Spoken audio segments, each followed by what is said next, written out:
for the future. But what has it done for the people who've always lived here? There's increasing evidence that they have had little benefit. It seems the billions of pounds of public and private money has done little for existing housing, while the thousands of new jobs need skills local people don't have. Only 10% of the Docklands workforce lives locally, according to a survey by Jane Robbins, an economist. The type of firm in the area has been changing quite a lot. Manufacturing firms have been lost, office-based services have been rising, and unfortunately these sorts of jobs aren't particularly suitable for the local population, who tend to be manual workers. And so despite the development that's been happening in the area, very little effect's been made on the unemployment situation in the Isle of Dogs itself.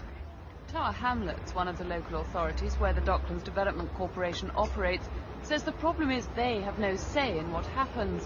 Planning decisions are specifically taken away from local authorities to streamline development processes. But on the edge of Docklands at Canary Wharf, the council did have some powers, and in return for not using them and delaying the development, they drove a hard bargain.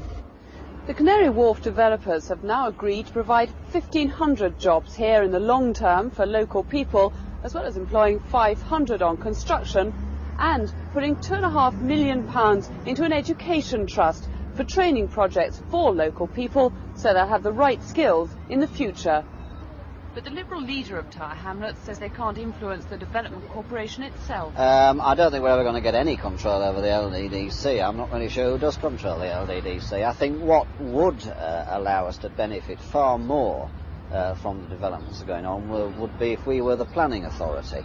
There is no doubt that where major developments have taken place outside the Lddc area, mainly on the city fringes in Bethnal Green and Whitechapel, we've been able to get extremely significant benefits for local people.